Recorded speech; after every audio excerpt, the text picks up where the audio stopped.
Salut à tous. Alors aujourd'hui, je vais vous montrer un peu les prémices de mon installation solaire sur la caravane. Et donc je vais vous montrer les éléments qu'il faut. Alors je vais pas pouvoir tout vous montrer, genre des raccords, des portes fusibles, des trucs comme ça, mais déjà les éléments principaux pour faire l'installation, une bonne installation, quoi. Alors, première chose, il faut un panneau solaire. Il faut pas qu'il se casse la gueule. Donc, voilà la bête. C'est un grand monocristallin. Celui-là il fait 250 watts crête. Bon, je vais pas m'étendre là-dessus. Ça, c'est à vous de voir le choix. Polycristallin, c'est un peu moins cher, un peu moins bon rendement. Monocristallin, plus cher, meilleur rendement. Et ensuite, à partir de là, il vous faudra ensuite des câbles pour le relier à partir du toit à un contrôleur de charge.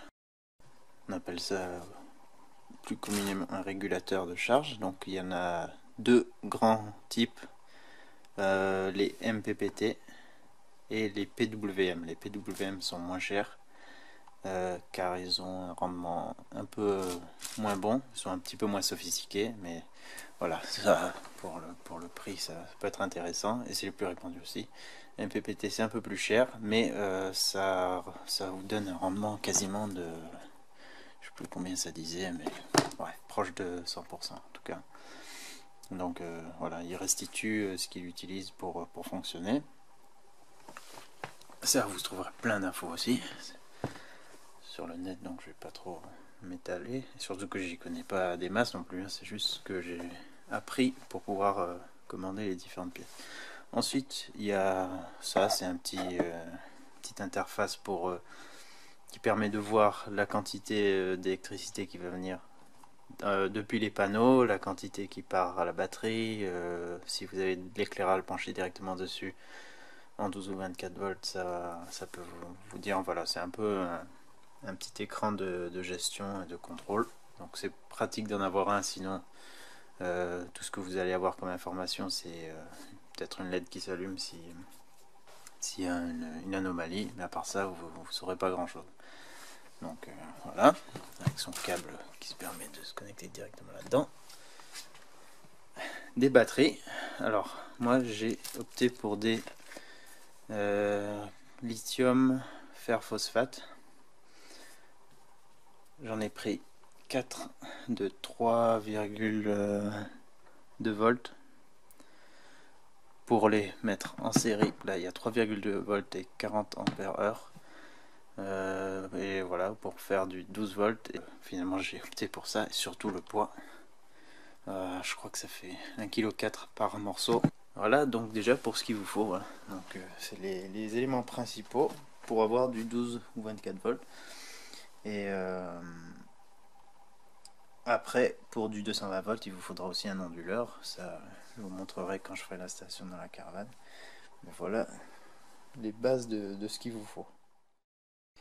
Voilà, j'ai installé les attaches sur le panneau solaire. Donc c'est un peu plus simple. C'est des attaches de fenêtres à la base. C'est ce que j'avais à la maison. Donc je les ai vissées dans le cadre. Et ensuite je vais mettre deux vis dans le toit par au-dessus. Avec bien sûr du mastic dans chaque trou de vis pour assurer l'étanchéité. Donc là, j'ai rien à vous apprendre, j'ai vraiment fait à la simplicité. Et voilà le panneau fixé sur le toit. Vous voyez les attaches, du mastic en dessous bien sûr. Bon, il est très sale, hein.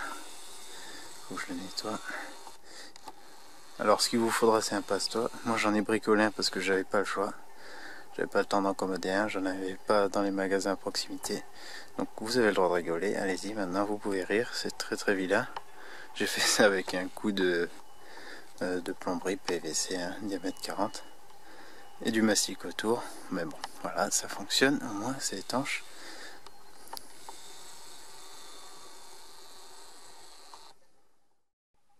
Alors nous voici dans la caravane à l'endroit où j'ai décidé de mettre, donc j'ai mis ça dans dans le petit placard qu'il y avait, comme ça c'est discret mais facilement accessible.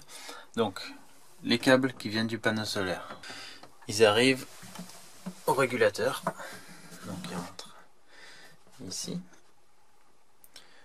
Ensuite lui, donc il régule la tension pour l'envoyer à la batterie. Il peut couper si la batterie n'en a pas besoin, si elles sont chargées à bloc ou pas.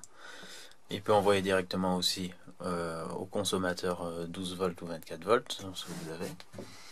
Donc là, ça descend à la batterie ou aux batteries. Donc là, moi j'ai ma batterie lithium couplée avec une batterie au gel. Donc bon, pas de commentaire, hein. Je sais que normalement ça se fait, enfin on dit que ça se fait pas trop, mais elles ont à peu près la même capacité, 50 ampères-heure et 40 ampères-heure. Et voilà, j'avais pas le choix que de les mettre ensemble.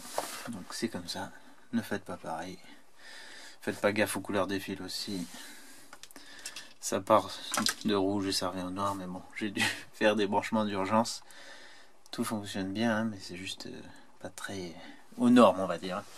Aussi, petite parenthèse pour cette petite carte de gestion qu'il faut soi-disant mettre avec les packs de batterie lithium. Donc je l'avais faite, j'avais soudé les fils, j'avais tout connecté, mais finalement j'ai l'impression qu'il me dérégulait tout plus que ce qu'il devait faire, quoi. Donc j'avais vraiment des tensions très différentes sur chaque batterie et ça m'a pas plu. Depuis que je l'ai enlevé, tout s'est rééquilibré, donc voilà, je continue comme ça. Et ce truc, je sais pas si c'est pour vendre une pièce en plus. Voilà, ça coûte pas très cher, hein. Je crois que celui-là je l'ai payé 25 €.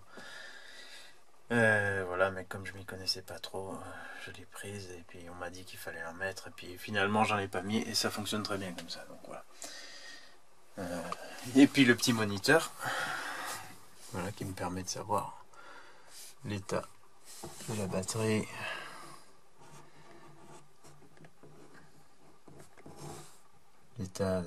la production du panneau solaire. Là il fait mauvais temps, on est sous les arbres, il y a peut-être même des feuilles dessus, donc il produit pas grand chose. Voilà, pour les consommateurs, on peut savoir où on en est. C'est très pratique, je vous conseille vraiment d'avoir ça pour pouvoir gérer de manière optimale la production, sans compter qu'on peut insérer plein de paramètres sur les tensions maximales de charge, tensions de régulation, tout ça. Enfin voilà, c'est vraiment très pratique. Donc après, du régulateur, vous voyez, donc le côté consommateur, c'est relié au réseau en 12 volts. Donc voilà, ça alimente tout ce qui a besoin d'être alimenté dans la caravane en 12 volts.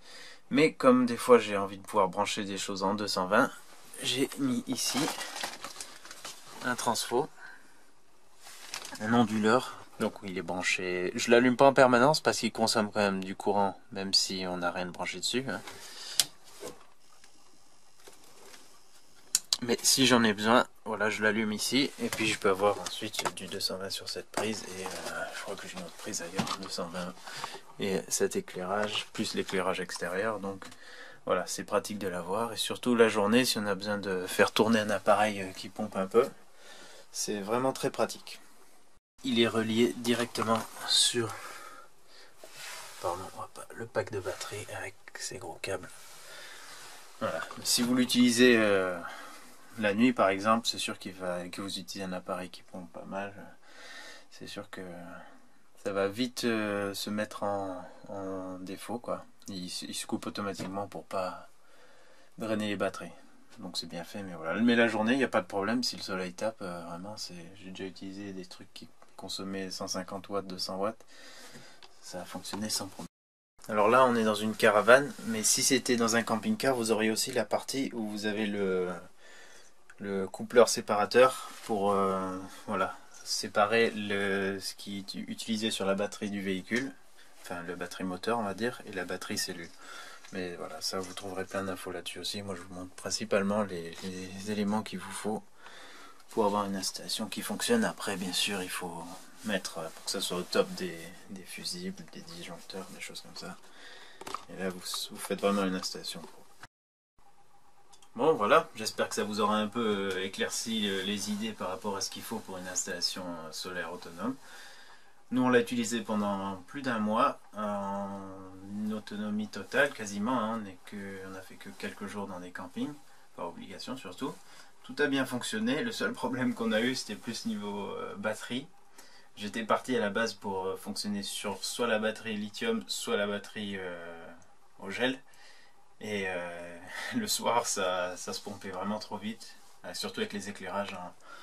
C'est des ampoules de 21 watts, donc ça partait assez vite. Si on utilisait la LED, le transfo, il y avait quand même de la perte aussi, parce que ça allait en 220. Mais voilà, j'ai commencé à faire évoluer l'éclairage à LED à l'intérieur, donc ça va consommer beaucoup moins. Et c'est aussi pour ça que j'avais branché les batteries finalement en parallèle. Voilà, chose qui se fait pas sauf avec des batteries vraiment de même capacité, même caractéristiques, enfin même technologie. Mais bon, je l'ai fait, il n'y a pas eu de surchauffe, il n'y a pas eu de problème, pas eu d'erreur sur le boîtier de commande. Et voilà, tout a bien fonctionné. Alors, je ne dis pas de faire pareil, mais voilà, ça l'a fait, j'ai bien tourné comme ça. L'onduleur aussi nous a bien aidé, surtout les journées de fort ensoleillement, pour faire tourner le frigo en 220. Alors là, pour le coup, c'était vraiment pratique, parce qu'en 220, il produit beaucoup plus de froid qu'en 12 volts ou au gaz. Donc ça, c'était vraiment nickel.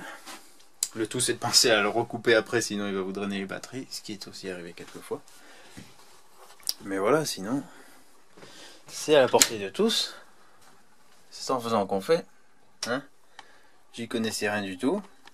J'y connais un peu plus, en tout cas suffisamment pour avoir fait cette installation qui fonctionne bien.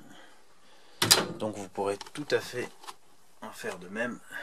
Donc je vous souhaite bonne installation et puis bon caravaning.